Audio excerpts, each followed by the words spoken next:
Okay, so we're picking up where we left off a couple days ago. We're now at June 25th, 1941, the invasion of the Soviet Union by the Germans. We made some good progress in the last phase, but did not achieve some of our opening day goals, which included kind of bypassing a number of troops, Soviet troops here. You can see that we've got these troops kind of gummed us up a little bit, but we're going to continue to drive into the Baltic states. We're a couple days into the attack right now, and we're going to drive onto some of the key opening captures. What we would expect is, as we move into areas like Riga and some of the adjacent areas, we may pick up some positive partisan activity, as the Lithuanians tended to support the German invasion. They felt like it was going to be a liberation of sorts from Soviet control. The Soviets moved into and began to occupy the Baltic states in the 30s and 1940, and really impacted Baltic sovereignty, and all the way up until the fall of the Soviet Union in 1990. You saw really the Baltic states become vassal states, so to speak, of the Soviet Union. So some of these, I'm breaking up some of these smaller unit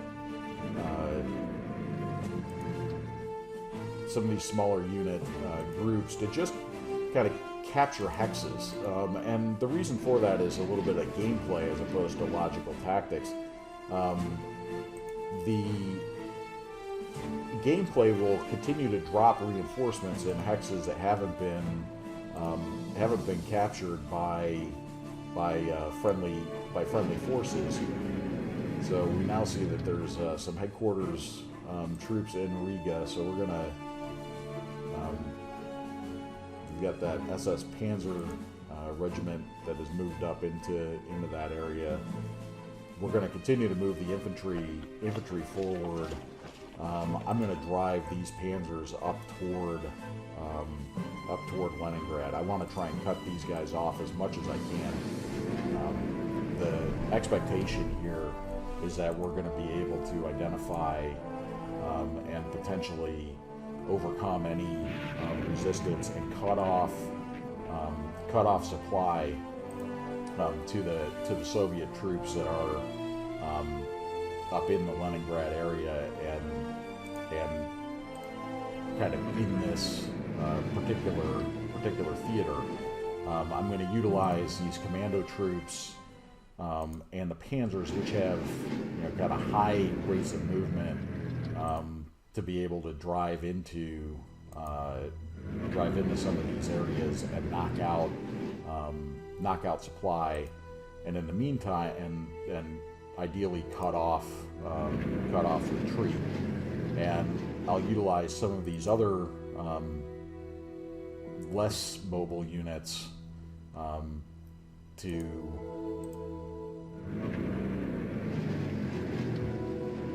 mop up some of the troops that have been left behind. But our goal right now is to drive up to Leningrad. And again, I normally start at the top of the map and work my way down. You can see, there's Estonia and there's Leningrad up there. So we're, about halfway from the starting point. We've made a significant dent in our ability to kind of drive on Leningrad and close off that route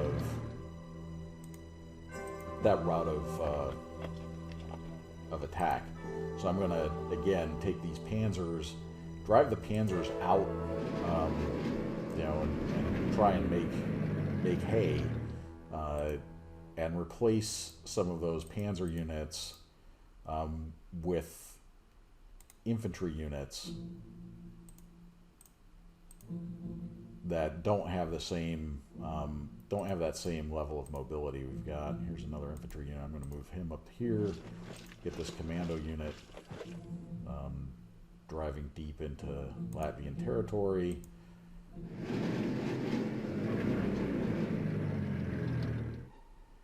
Got a headquarters unit. These headquarters units normally have some pretty good mobility, but I'm going to use the headquarters unit in that particular case. And here's some bridging units. There's a mech unit.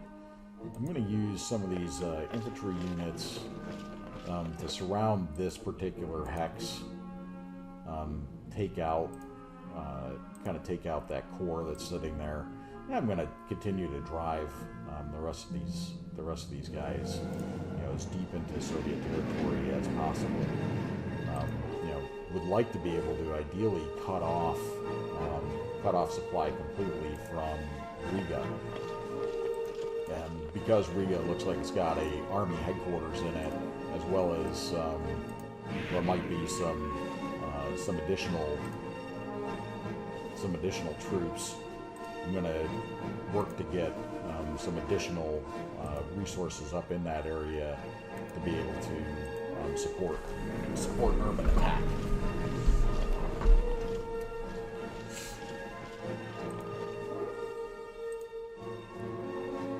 One of the challenges you run into with any of these turn-based games is, it to some extent will artificially limit your ability to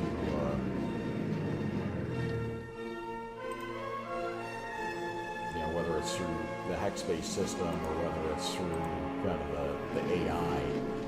It limits your ability to actually do some of the things that you would normally want to do with troops like engineers. And I was an engineer officer when I was in the Army, and would be utilizing these engineers with a lot more alacrity on mobility, counter-mobility. But again, it really doesn't give you much of the option to do that. So those units these guys are not long for this world. These guys are also not long for this world. We've driven these armored units as deep into Latvia as they're going to be able to go. We have, and again, just using the term loosely, liberated much of Lithuania with only Riga left, essentially as being held by Soviet forces. I'm going to go up here to the Finnish front. See what's what's shook loose. You can see that the Finns are now coming into the war. You've got a number of Finnish troops available, and so we'll just kind of make an initial attack here. This historically was kind of a tough front for the Axis. They were largely unable to make the advance necessary to clear the Germans out. They surrounded Leningrad to this point. They surrounded Leningrad down here. Never were able to really bust all the way through and capture Leningrad, and it remained a city under siege for the better part of the war. There's horrible stories of cannibalism and really the deprivations that the Soviets went through to maintain their hold on Leningrad. But having said that, our goal here is to really begin to close that noose around Leningrad, and do so in a way that's going to allow us to kind of close in, take all of Leningrad. So you can see now we've managed to we've got a couple sets of attacks going here on the northern front. We've got some Finnish air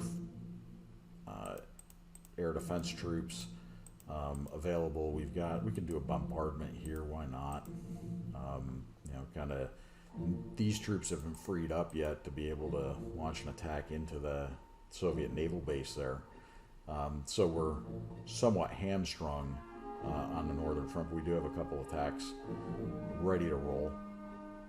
We're going to drive these troops as deep as possible into Lithuania. With the lack of engineers and rail, the infantry is going to tire out pretty quick on relatively long marches. We want to get, like I said, we want to get as deep as we can, as fast as we can, driving on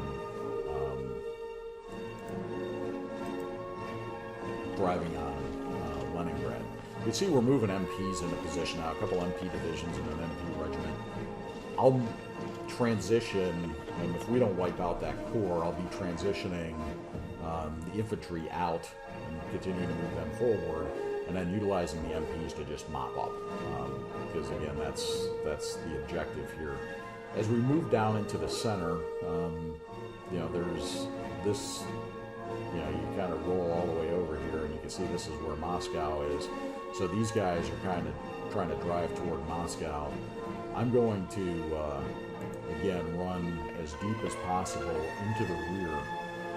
Don't have the same level of armor here as I do some of the other locations, but again, if I can run deep and cut off Soviet supply, it's going to allow me the opportunity to kind of meet these guys where they're at and wipe them out before they're able to get effective reinforcement. So I'm going to move that unit there. We're going to surround these guys. Let's move that division there. Get some armored engineers. Support troops or some panzers. I'm going to want to drive those panzers. Let's get those panzers down. Oops. That's not what I want to do. Get those panzers in here.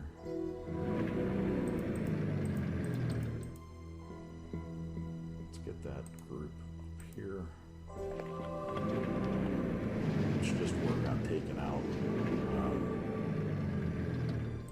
this set. In the meantime, I'm going to move that Panzer Division on.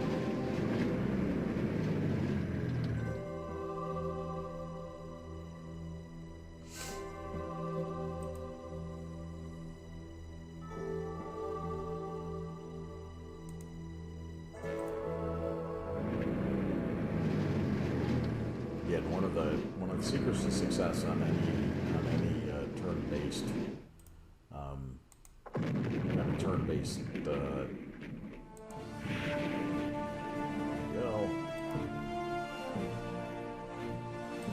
is knowing what the algorithm's gonna force upon you. So we're gonna start there, and then we're gonna run these guys in here.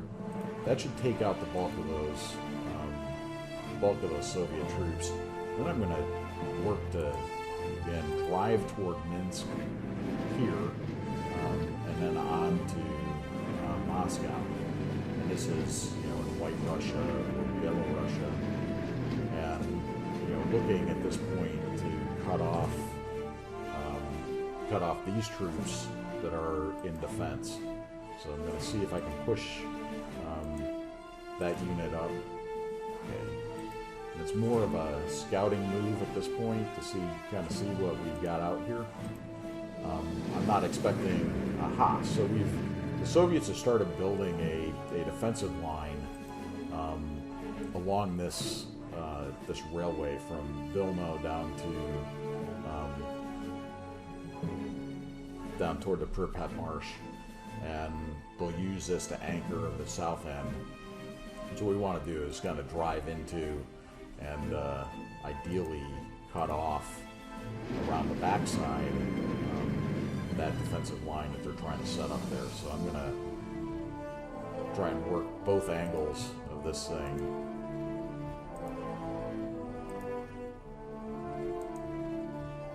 And see if I can get these guys surrounded. So we're seeing some success already. Getting now some of this again when you're running armored artillery battalion around, and it's battalion strength, you know, and you're fighting Soviet divisions. You've got a couple anti-tank battalions. That's not going to be your fastest way to overpower the enemy. But having said that, what we are doing is driving our way to surrounding these troops and putting us in position to be able to make sure that they don't continue to maneuver additional troops in, and we surround, just like we've done up here, surround these troops and then move deeper into Soviet territory and destroy the troops on the ground as we find them. And this approach that I'm utilizing here is trying to circumvent the Russian or Soviet defensive depth, where the strategy is essentially how can I kind of force a slow move by the Germans to allow me time. And what the Soviets are doing is trying to buy time. How can I buy time by kind of using these troops to slow down the German advance until such time as I've got defenses set up in front of Moscow or in front of, you know, other locations. So again, part of our challenge here is to make sure we don't get bogged down, that we're able to continue to drive deep into Soviet territory, that we don't allow some of our best troops to get tied down. And again, I've got the Panzer unit there that is already in the attack. Not necessarily ideal use for that Panzer, but I also want to make sure that we get that particular pocket cleared up. And you know, but we're driving. You can see we're driving those SS Panzers deep, and we're completing pincer movement here on Minsk. So these guys are coming around this way. I've got this armor down here is going to be attempting a flanking kind of a turn on Minsk this way, with the objective, like we said in the last video, our objective is to capture Minsk no later than the end of July, and it looks like we're going to be on track for that. And again, our goal right now is to continue to reduce these the Soviet resistance here as much as possible.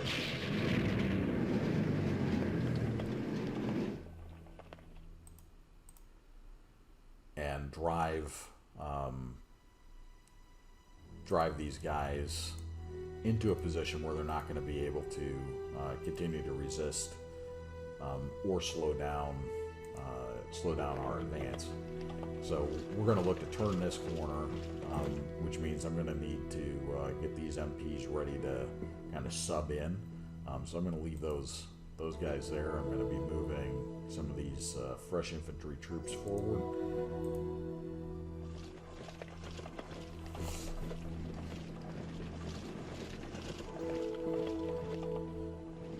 The way the game works is, you know, these guys up here, they're basically walking dead at this point.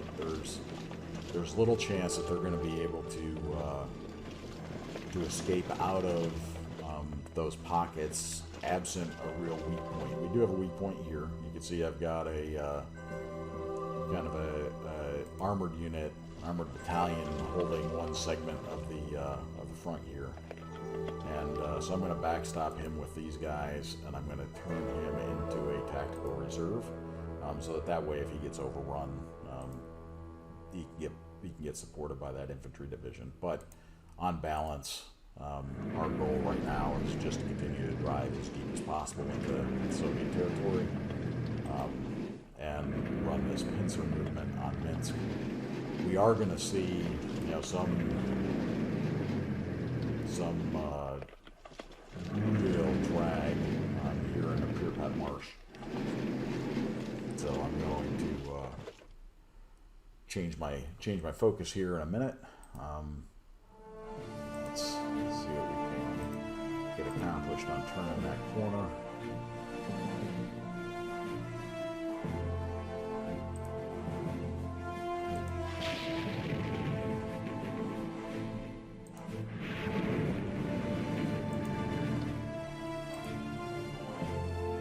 See that, you know, with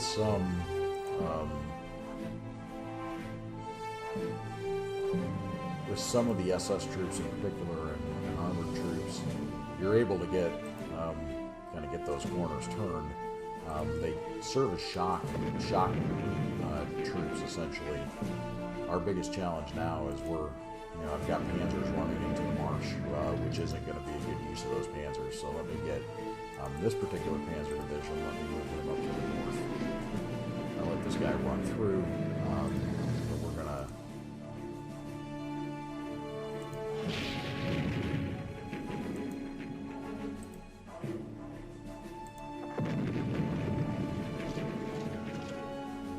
Oh, they've got some of their own armor sitting in the swamp. That's not a great use of armor.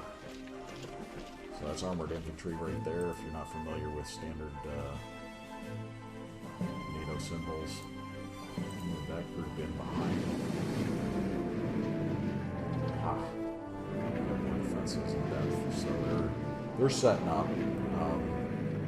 So you could see how important it was initially to just get get some of those things, get as far in as you can, because as you're seeing right now, we're running into Soviet defense in depth, which is going to really start slowing down the advance. We made some really nice headway deep into Soviet territory in the first couple of days, and now we're starting to get bogged down. So I'm going to swing this infantry division down. I'm going to swing this infantry division down here.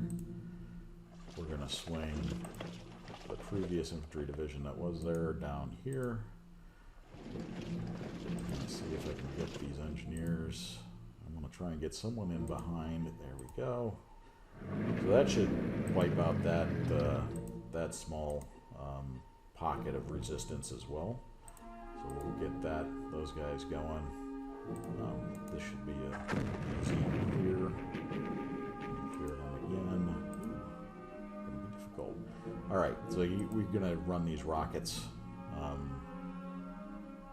down here. Again, I'm gonna try and bypass the marsh as much as possible. Get it surrounded, and then we'll go mop it up later. But what I don't want to do is get tied down in there. And that's easy to do. It's good defensive territory. Looks like they've got at least a corps worth of infantry and armored infantry in there now, which is not ideal for us to try and make real progress.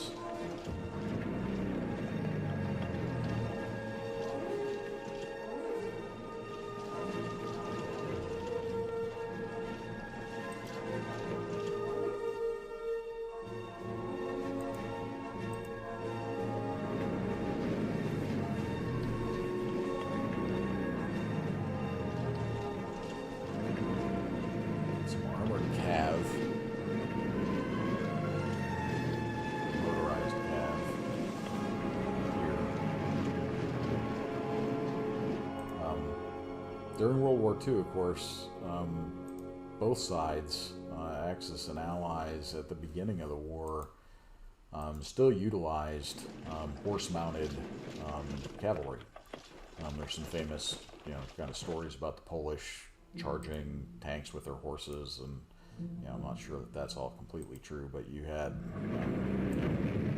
desperate times call for desperate measures, and of course the Poles fought valiantly against overwhelming odds, expecting a lot more help from the Western Allies that didn't really materialize.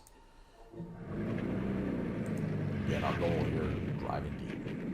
or we just want to try and take out as much of the Soviet defense as possible, get our troops as deep into the Soviet Union as possible. I get a little concerned here on some of these because I may end up with some cut off troops.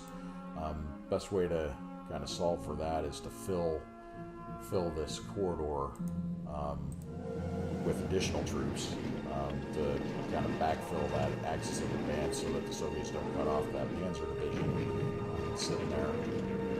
They're going to make this is going to be a weak point for me.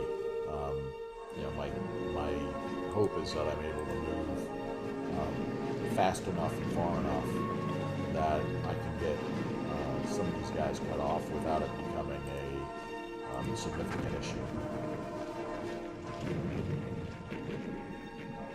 We are seeing some very modest. It's mostly artillery in there.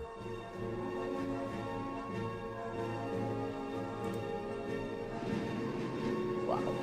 Okay, so we're starting to see Soviet troops have obviously moved up significantly into kind of the area of operations. So where we were rolling through before, although down here in the south was never kind of all that clear, we are now seeing significantly increased Soviet defensive positions. We do have some armored infantry that I'm going to run up against these guys. I want to try and bypass though. Let me see if I can get some that mountain infantry unit around there. Let's see if I can drive that infantry division down there. Let's see if I can. Wow. Soviets are tough nuts. We're already seeing a build on Soviet defenses, and that is going to make this a very difficult win. Let me see if I can bump them out of there. Good, that takes care of it. Let me see if I can get this Panzer unit to bump them out of there. Okay, so now we've got these guys, that division surrounded. They're not going to last long. I'm going to drive that group south. It's mostly artillery, but I'll supplant it with these that infantry division, and we're gonna again goal here. I want to try and get some of these guys kind of out of the way. So we've got an NKVD border guard unit here that's kind of being a sticky wicket. I don't understand what the problem is, but we're going to move some of these. I think there's Croatian, or let's see what we got.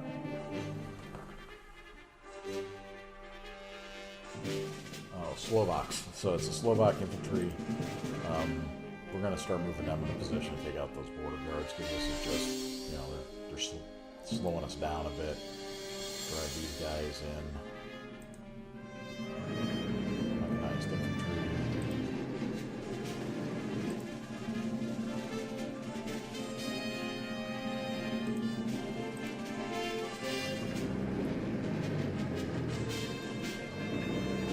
Our goal was to capture Kiev here really by the end of August. That could be a real challenge. I think we're going to be on track for Minsk. Kiev could be a whole different story.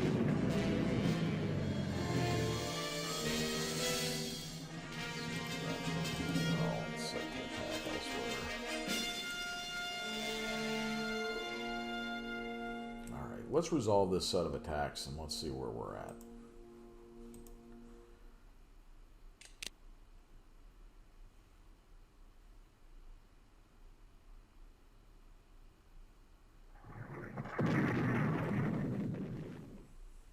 Just a little artillery bombardment there. No big deal. Saw some minor Soviet losses.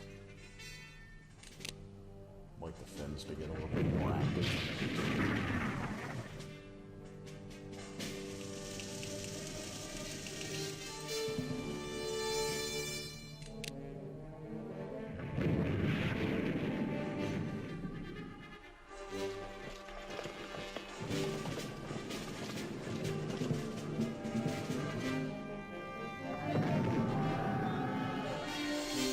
We're really not seeing, from my seat, we're not seeing the type of success that I would have expected to see, particularly early in this cycle. Now, some of that is because I've kind of cut some strength and continue to drive troops forward. There we go. That's a nice outcome.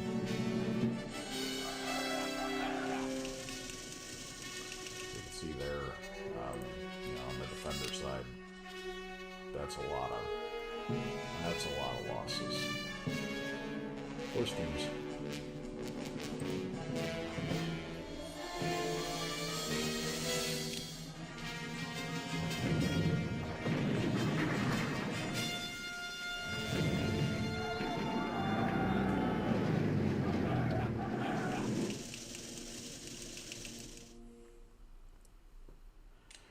I anticipate as we roll through this next turn that we're going to be able to reduce a lot of those remaining Soviet forces that are sitting up here in the north.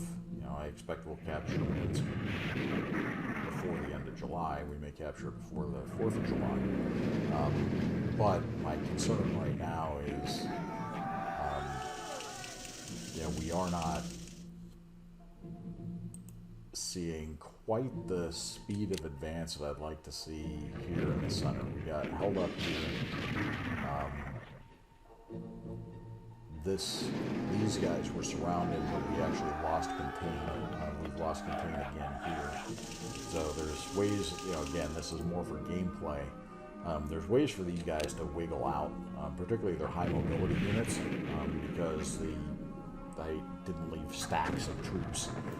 So when the hexes were occupied, they vacated certain other hexes.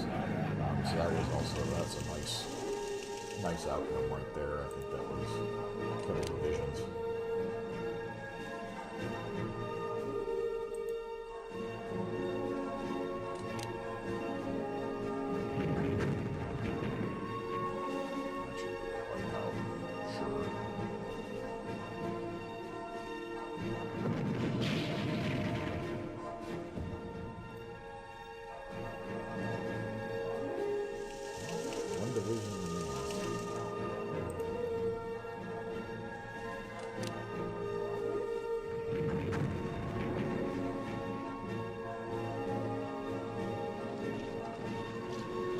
See, this here is named the Stalin line, and it's obvious an area that the Soviets decided that they were going to use as a defense historically, as a defense location for Minsk during the war. So we'll hopefully be able to bypass that Stalin line.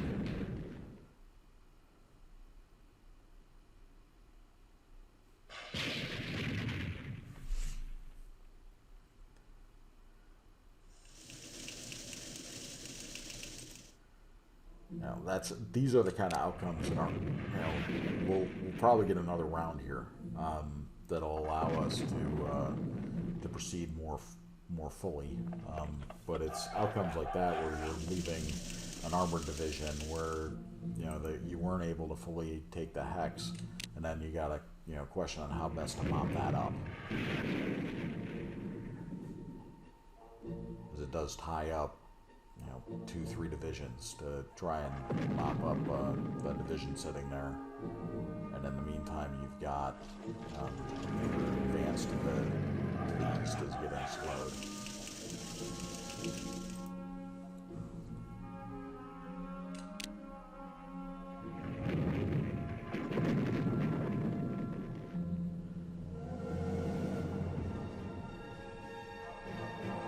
seeing, I mean, I'm very pleased with the progress we're making up here in the Baltics. You know, I haven't compared this to historical yet as to when some of these spots fell, but you know, I feel pretty good about the speed of advance in the north. I'm less pleased with the speed of advance in the south. Historically, the south moved very quickly. You know, if you look at a map of the furthest areas of advance for the Germans during World War II, the furthest area of advance was in the south. It was all the way to Stalingrad, which is, you know, all the way across Ukraine and then some. And so there's a fair bit of success that the Germans saw there. Some of that was due to the fact that the Ukrainians, so we failed our force proficiency, so that means we're done. So I was hoping for another round. We don't get another round. So now we get the Soviet side. And, you know, that hurts a little bit. So we'll see what the Soviets have to do here on their second turn.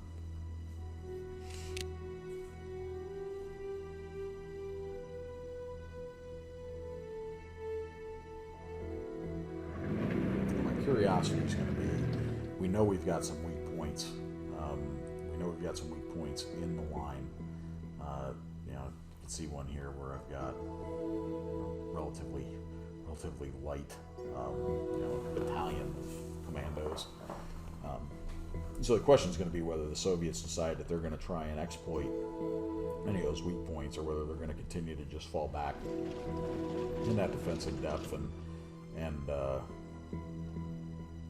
work to try and slow up the eastward advance. The other piece is some of these units that are surrounded. You know, I'm questioning whether, given that some of the units are relatively weak around them, whether they're going to attempt to break out. And again, normally I would have expected that we would have had one or two more rounds. So failing force proficiency check on turn 2 is not a good answer. And that tends to occur when you've kind of run your folks hard, and so you're running low on supply, you're running low on, you've got to run everybody out almost as far as they can go on a movement basis, and you know they're like, okay, look, we're just gonna do it. The hope here is that the Russians don't realize how exposed some of my units are. Continue to pull back and allow us to, you know, continue to maintain some level of advantage as we advance. You can see there in the marsh, you know, we've got 7-8 divisions tied up there. Some of that is hopefully tying down some of the Soviet troops that would be supporting Minsk, which is again a key target for us here in the opening days. I feel like if we can get to Minsk and Kiev, which, you know, I've got a couple Panzer divisions headed that direction,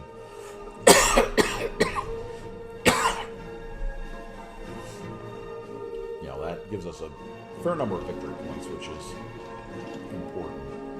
The other thing it does, though, is it provides us with some additional airfields and supply. So we'll be trying to see what that can do for us here as we go. I'm not seeing right now any real counterattacks from the Soviet side, which is good, because like I said, I've got some vulnerabilities, in particular in the north, where I've kind of run the supply lines, and then down here where I've got, you know, relatively modest troop concentrations, offset, you know, Army headquarters sitting across from a couple divisions and another division over here at a minimum, and you know they can cut this Panzer division off pretty easily and surround it. And I've got, you know, that division is facing probably 4 or 5 Soviet armored divisions. So, you know, I think they're still back on their heels a little bit, trying to set up a defense. This would be a good time to counterattack, and I think if this video set goes well, I'll flip the script and play the Soviets next time and see what I would be able to see if I were them, and figure out how to best defend. Normally, when I'm playing these games and I'm on that side of the equation, I will often do things that are a little bit wacky. And again, it's more for gameplay than history. The history of it, really was obviously the Germans lost.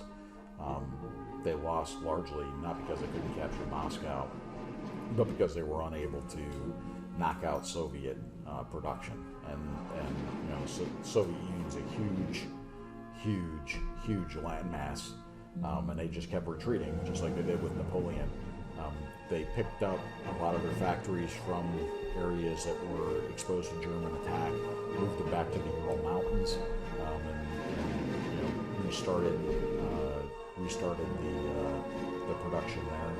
They drew, from all their eastern republics of Kazakhstan and Kyrgyzstan and some of the others, and those soldiers fought very valiantly on the Soviet Western Front, and did a tremendous job. But at the end of the day, the Germans' challenge is a supply line.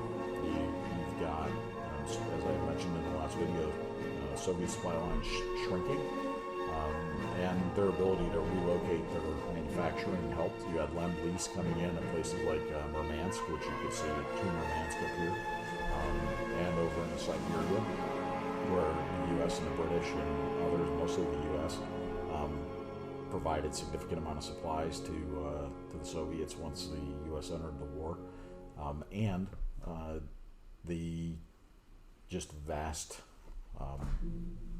expanse of the Soviet Union made it very difficult for the Germans to control, and their supply lines were stretched extremely thin, even as recently as this campaign, let alone in 42 and 43. And so as a result, just like Napoleon, they got pushed all the way back into Berlin, and it was a really tough.